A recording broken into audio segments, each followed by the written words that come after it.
Hello friends, welcome to my another lecture on computer algorithms, and the topic that we are going to discuss is minimum cost spanning tree. This is a part 1 of this particular topic, and in this particular topic we will try to understand what is spanning tree. At the end of this particular session, please go to the description section. Over there I have given one quiz. Please attempt the quiz. So friends, let us move ahead. Let us try to understand what is a minimum cost spanning tree.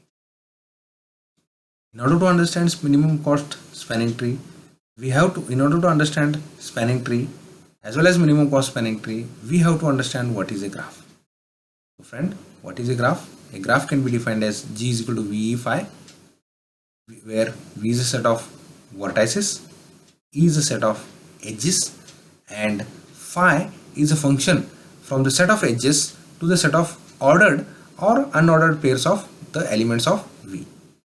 So many times when we represent a graph, at that time we ignore this phi and we represent a graph by G is equal to VE.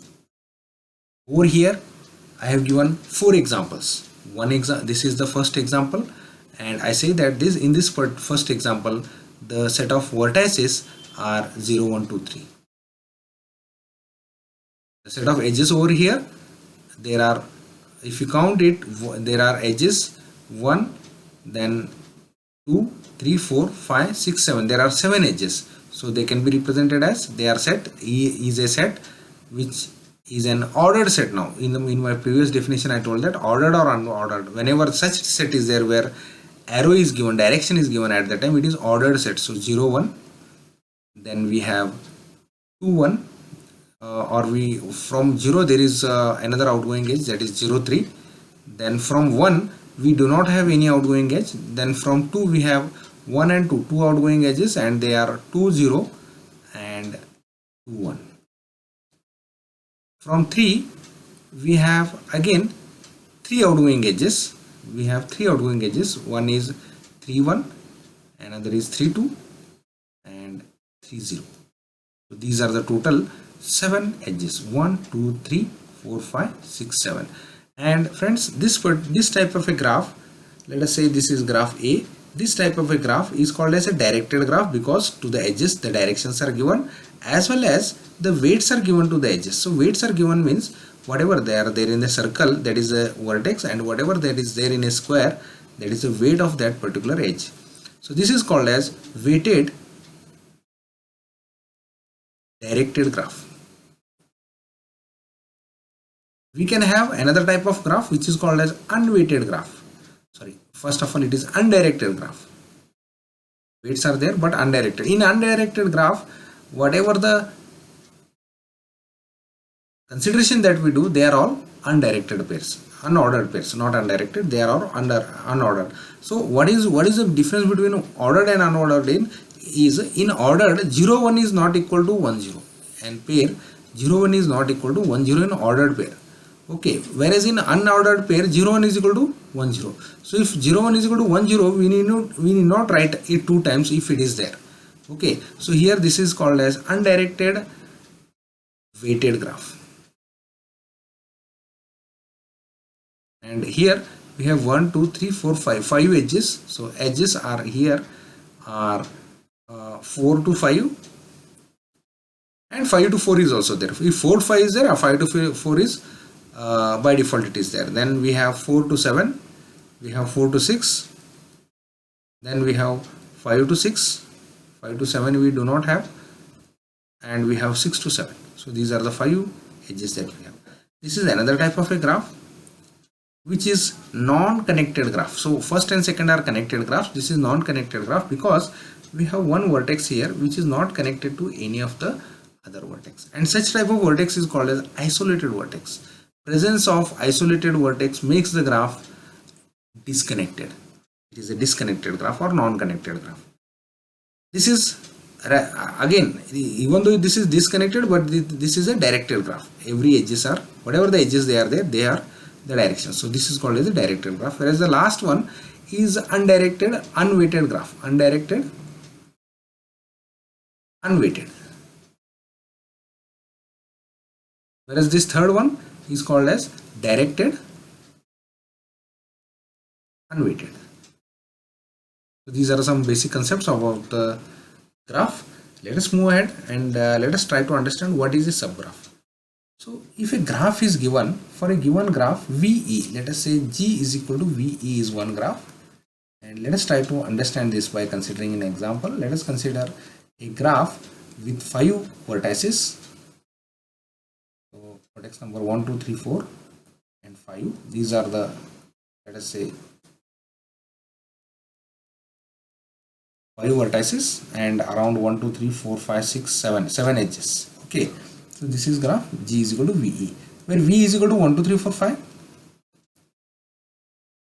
and E is equal to, E is a set of or collection of edges. So it is 1, 2, 1, 3,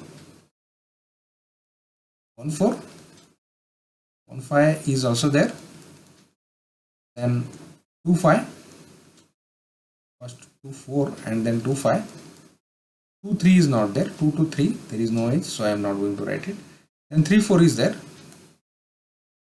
and 4, 5 is there. So these are the 7 edges that we have.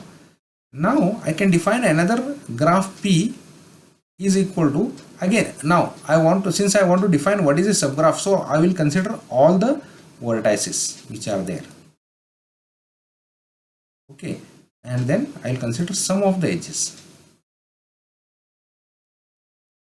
Let us say 1 to 2 is there in this, then 2 to 5 is there in this, 4 to 5 is there also in this, 3 to 4 is there and 1 to 4 is there. Now I can say that P is a subgraph of G.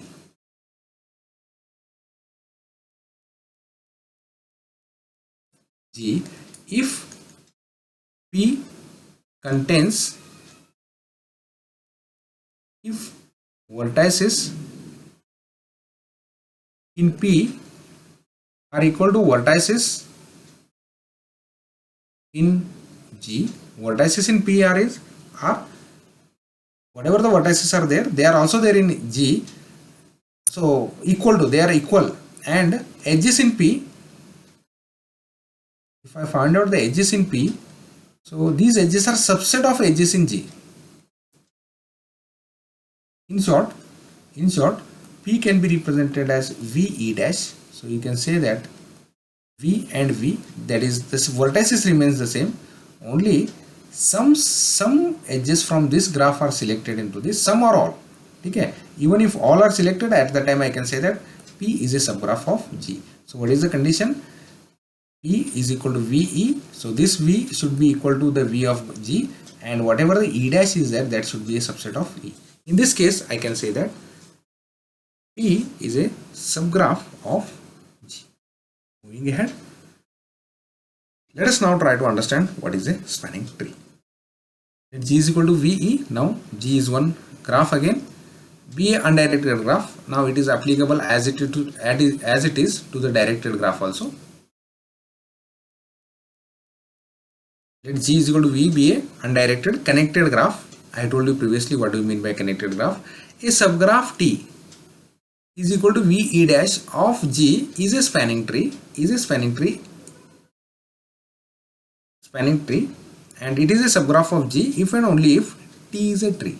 That means that whenever your graph is given, you should have all the vertices, and you should have the edges in such a way that it is a tree.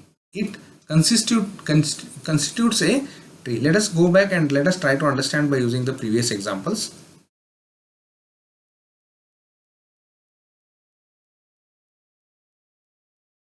This is the first graph that we have discussed upon.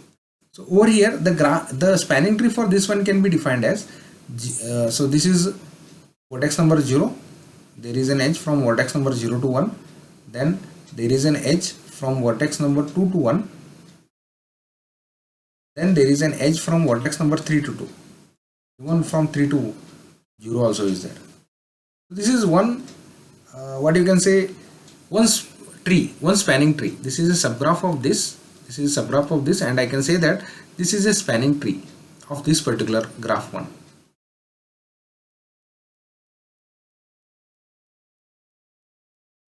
Similarly, you can construct many more spanning trees. So for example, for the same one we can construct another one.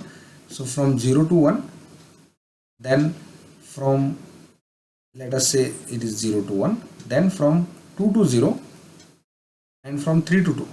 This is another possibility. So that is 3 to 2, 2 to 1, and 1 to 2. For this one, for the second graph, in the same way you can construct many spanning trees for this particular first graph.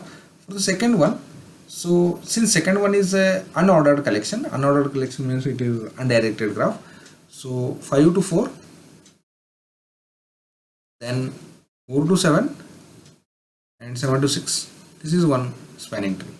Another one for second one is 4 to 7, and then 7 to 6, 6 to 5. This is another one. In this way again we can go on constructing many of them. The third one, since the third one is not a connected graph, we cannot construct a spanning tree for this. We require, what is the requirement for the spanning trees? It should be connected and it should be a tree. For the fourth one, we can have 2 to 3 spanning trees possible. One is 8, 9, 10 in this way. Another is 8, 9 and 10 in this way. Another is 9, 10 and 8 in this way. And another could be 9, 10 and 8 in this way. So these are some of all the spanning trees. For this one, since this graph is very much smaller, so these are only 4 possible spanning trees for this particular graph. For a given graph, there can be one or more than one spanning trees possible. Only the condition is that the graph should be connected. Let us move ahead again, and these are some of the spanning trees, possible spanning trees that I have constructed for the previous diagrams. What are the applications? So the spanning trees are generally used to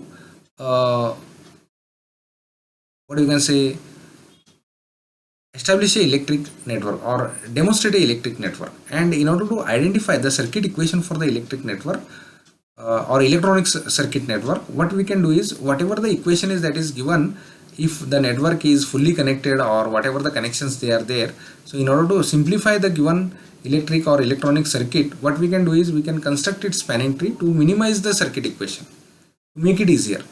Another application of the spanning trees is in computer network. So let us say you want to establish a computer network so that all the components can communicate with each other, and you want to minimize the cost. So the smallest or the network which can be constructed in the least cost is the spanning tree, so that all your components are connected together. You can see here. So only very less number of connections are to be made. So these are the 2 applications. Further, we again have some more applications, like the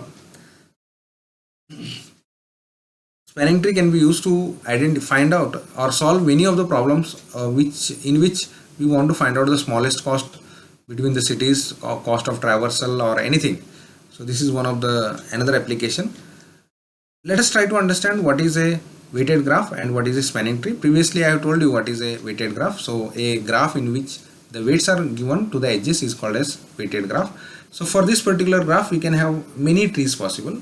For example, one tree possible is I can connect 1 to 2, and then 2 to 7, and then 7 to 4, then 4 to 3, then 4 to 5, and 5 to 6. I can say that what is the cost of this particular spanning trees. I can calculate whatever the edges that are taken into this, the considered edges can be, the weights of the considered edges can be added here. So the total edges, they are considered as 28, then 14, then 18, then 12. So 28 is 1 to 2, 14 is 2 to 7, then 18 is 7 to 4, and 12 is 3 to 4, and 4 to 5 is 22, and 5 to 6 is 25. So if we add this 5 plus 2, 7 plus 2, 9, 17, 21, 29, and plus 2, 4, 5, 6, 7, 8, 9, 10, 11. So this cost of this particular spanning tree comes to be 119. Similarly, you can construct some more spanning trees. So for example, now 1 to 2, and then 2 to 3, then 3 to 4, 4 to 7, and 7 to, let us say, 5, and 5 to 6. If this is the spanning tree considered, in that case the weights are 28, again 16, 12, and then 18, then comes 24, and 5 to 6 is again 25. So if we add this 5 plus 4, 9, 17, 18, 19, 25 and 8, 25 and 8 is 33, 3 comes to the carry, 5, 6, 7, 8, 9, 10, 11, 12. So this cost of this particular spanning tree is 123. So what is the problem definition is, we want to find out minimum cost spanning tree. So here I want to construct a spanning tree whose cost of construction is minimum. So one of the spanning tree that is possible over here is this one. So the cost over here is 99. This is the minimum cost spanning tree. What we want to do is, we want to apply a particular algorithm and solve this particular problem, so that for a given graph an algorithm generates the minimum cost spanning tree. That is the spanning tree with minimum cost. So friends, let's stop here because the video is becoming lengthier. So the actual algorithm we'll discuss in the next lecture.